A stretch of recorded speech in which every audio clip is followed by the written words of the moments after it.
welcome to Shraddha News. My name is Megha Thakur, and here we have Mr. Rajan Thakral, the person who gave his 20 years in industry only in real estate. Welcome, sir. Thank you very much, Megha. Thanks for inviting me. Thank you, sir. Please elaborate or tell me something about yourself. As you said, I've spent about 20 years in real estate in 3 different countries.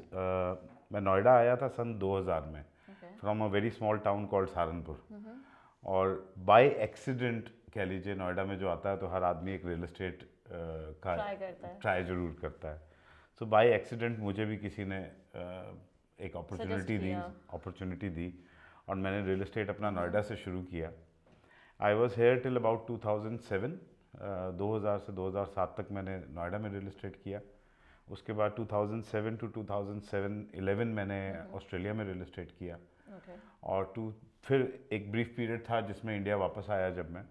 उसके बाद 5-6 साल मैंने Dubai में भी real estate किया. So from 2012 to 2019 I was in Dubai. So through and through real estate, और कुछ आता नहीं है. खून ही रियल एस्टेट का है अंदर अब तो खाना पीना सब रियल एस्टेट है. That's really nice. So I mean, if one should have to start at in real estate, अगर किसी ने स्टार्टिंग ही रियल एस्टेट से करनी हो तो आप उसको राय क्या दोगे?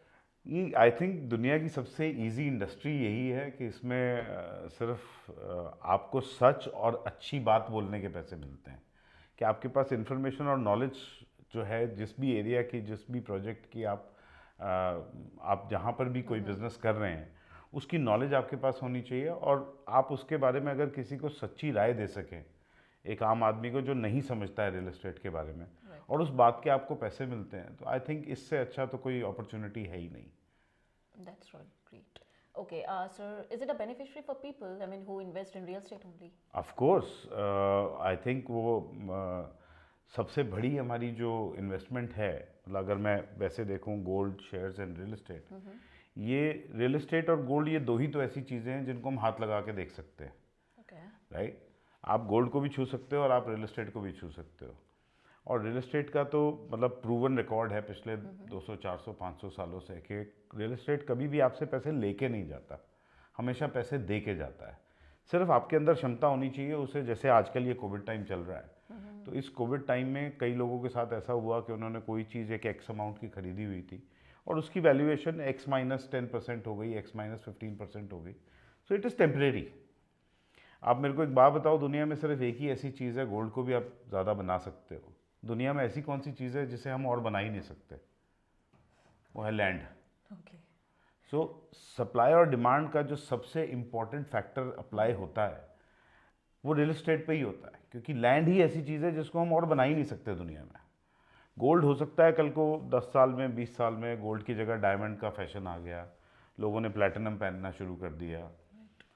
और रियल एस्टेट में तो कोई चांस ही नहीं है ना. कि आप दुबई ने थोड़ा सा एक पोर्शन बनाया था लैंड का, जो उन्होंने पाम बनाया था, बट दैट इज़ लिमिटेड ना, बहुत थोड़ा सा है, एक एक्सपेरिमेंट है. आप उससे कोई पूरा एरिया तो डेवलप नहीं कर सकते. रियल एस्टेट से अच्छा I don't think there is something to invest. That's really great. Okay, आपने बताया ऑस्ट्रेलिया गया, दुबई गया, somebody support you or you are the only one who like I mean, you know, risk taker people are there? मेरे से कई बार ये सवाल पिछले 10 सालों में पूछा गया है कि भाई ऑस्ट्रेलिया गए थे जब आप, तो क्या सोच के गए थे और कैसे गए थे. तो मैं सीधी सी बात बोलता हूँ कि कुएं में छलांग मार दी थी.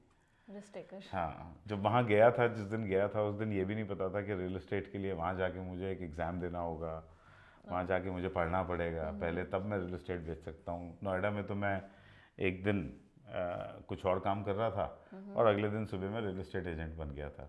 वहाँ जाके मुझे पढ़ना पड़ा, एग्ज़ाम देने पड़े, but touchwood it was a beautiful journey. जो ट्रेनिंग्स, जो नेगोशिएशन स्किल्स मैंने ऑस्ट्रेलिया में सीखे हैं वो आज तक काम आ रहे हैं. बहुत अच्छे मतलब आई थिंक दुनिया के बहुत बड़े बड़े रियल एस्टेट गुरुज हैं जिनके साथ मेरे को अपॉर्चुनिटी मिली काम सीखने की. That's really great. As you mentioned in this COVID period, is it, I mean, beneficiary for people to buy? Of course, जब कोविड आया था, अगर आपको याद हो मार्च में, तो एकदम से एक ब्लॉकेज आ गई थी कि कोई भी चीज़, कोई भी रियल एस्टेट का प्रोजेक्ट या रियल एस्टेट वैसे ही ओवरऑल खरीदना और बेचना बंद हो गया था. जी. जब लोग घर पर बैठे तो कुछ चीज़ें हैं जो लोगों ने बहुत ज़्यादा करी हैं. 2-3 चीज़ें जो मैंने नोट करी पिछले 8-9 महीने में. एक तो लोगों ने साइकिल चलाना बहुत शुरू कर दिया है, ओके दूसरा लोगों ने पेट्स रखने बहुत शुरू कर दिए हैं, तीसरा लोगों ने रियल एस्टेट के ऊपर बहुत इंक्वायरी और बहुत रिसर्च करनी शुरू कर दी है, और लोगों ने जो उनकी अपनी एक्स्ट्रा फंड्स थे उनको तरीके से रियल एस्टेट में लगाना शुरू कर दिया है। तो अब उनको टाइम मिला, आज तक वो कभी इतना टाइम लगा के रियल एस्टेट नहीं खरीदते थे हमारे देश में लोग। Okay. गाड़ी उठाई, एक सैटरडे को गए, एक चक्कर मारा, 2 चक्कर मारे और आपने रियल एस्टेट की कोई भी ट्रांजैक्शन कंप्लीट कर ली। अब पिछले 7-8 महीने में लोगों को रिसर्च करने का टाइम मिला है। उस रिसर्च से लोगों को ये समझ आ गया है कि मेरे को ये पैसे कहाँ लगाने चाहिए और कहाँ नहीं लगाने चाहिए। आपने बताया कि कोविड में लोगों ने काफ़ी चीज़ें सीखी भी और रियल एस्टेट में लोगों ने बहुत रिसर्च भी किया है। जी। तो अभी आप किस प्रोजेक्ट में आई मीन वर्क कर रहे हैं कि लोगों ने रिसर्च किया हो? हमारी अपनी मतलब काफ़ी सालों से वेट थी। आई थिंक बहुत इम्पोर्टेंट एरिया है यमुना एक्सप्रेसवे का, जेवर एरिया जो है, जहाँ पर जेवर इंटरनेशनल एयरपोर्ट आ रहा है। काफ़ी टाइम से हम उसको सिर्फ मैप के ऊपर देख रहे थे कि यहाँ एयरपोर्ट बनेगा, और बहुत उसमें अड़चने काफ़ी आई पिछले 10-12 साल के अंदर अंदर। बट फाइनली अब वो एक ऐसा इवेंट, मैं कहूँगा, हम लोगों की लाइफ में जो हमने उस तरह की डेवलपमेंट, मैं 3 देशों में रहा हूँ, मैंने उतनी बड़ी डेवलपमेंट किसी भी एरिया में या किसी भी देश में नहीं देखी है जिसका डायरेक्ट इफेक्ट रियल एस्टेट के ऊपर आएगा। अगर दिल्ली की बात करें तो दिल्ली एयरपोर्ट एग्जिस्टिंग था, छोटा सा एयरपोर्ट था, उसको बड़ा किया गया, और उसके बिल्कुल साथ में गुड़गांव डेवलप हुआ। अब यहाँ पर एक बैरन लैंड है जहाँ पर 50 हेक्टेयर का 10 साल का प्रोजेक्ट है, जो जनवरी से जून के बीच में एज़ पर द न्यूज़ जिसकी कंस्ट्रक्शन शुरू हो जाएगी, और ज़्यूरिख इंटरनेशनल एयरपोर्ट जो हैं वो कंस्ट्रक्शन कर रहे हैं जेवर एयरपोर्ट की। तो आप इमेजिन करो कि हमारी अपनी लाइफ में अगर हमने एक इतना बड़ा इवेंट जहाँ पर जिससे रिलेटेड आपकी, जहाँ पर इंडस्ट्री भी आएगी, वेयर हाउसिंग भी होगी, पूरी दुनिया की नज़र यमुना एक्सप्रेसवे पर है, सिर्फ दिल्ली एनसीआर की नहीं है। मतलब दुनिया की कोई ऐसी कंपनी नहीं है मेरे हिसाब से। आप इलेक्ट्रॉनिक्स में ले लीजिए, आप शूज़ में ले लीजिए, बिकॉज आगरा बहुत पास में है। मेजर ब्रांड्स जर्मनी के वो ऑलरेडी ज़मीन ले चुके हैं, और यूएस की कुछ कंपनियां हैं जो ऑलरेडी वहाँ लैंड ले चुकी हैं 50-50 हज़ार मीटर। तो जेवर अपने आप में एक ऐसा एरिया डेवलप होने वाला है जो मुझे लगता है, मेरे को जो अब फीलिंग आ रही है कि जब मैं सन 2000 में नोएडा आया था तो नोएडा उस टाइम लॉन्च हो रहा था, मतलब लॉन्च पैड वाली स्टेज पर था कि चीज़ें बन रही थी, और वहाँ पर एक इंडस्ट्री थी जिसकी वजह से सब कुछ डेवलप हुआ, इंडस्ट्री में एम्प्लॉयमेंट आई, और नोएडा आज आप देख रहे हो कि नोएडा अपने आप में कैसी जगह है। उस स्केल से अगर हम उसको 50x मल्टीप्लाई कर दें या 100x मल्टीप्लाई कर दें, उतना बड़ा एरिया गवर्नमेंट ने इस डेवलपमेंट को दिया है। और वो भी इंडस्ट्री, रेजिडेंशियल, कमर्शियल, ये सारी चीज़ें प्लान्ड। फिल्म सिटी, 1000 एकड़ की फिल्म सिटी आना अपने आप में, हमारी आप सेक्टर 16 एक ही फिल्म सिटी देखो, छोटी सी फिल्म सिटी है, लेकिन उसमें उसकी वजह से नोएडा में मीडिया, आप लोगों की इंडस्ट्री में कितना बेनिफिट हुआ।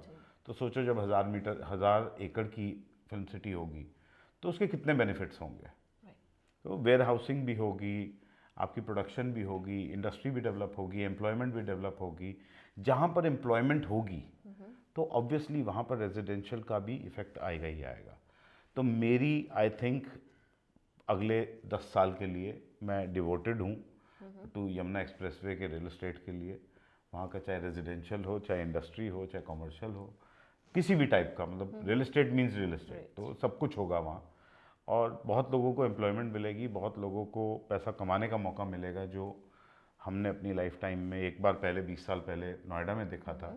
अब वही मौका और उससे भी कई गुना होकर वो मौका अब आ रहा है। ओके, सो ये एक्सप्रेस वे के लिए ही है, तो why only the expressway? Why Yamuna express way?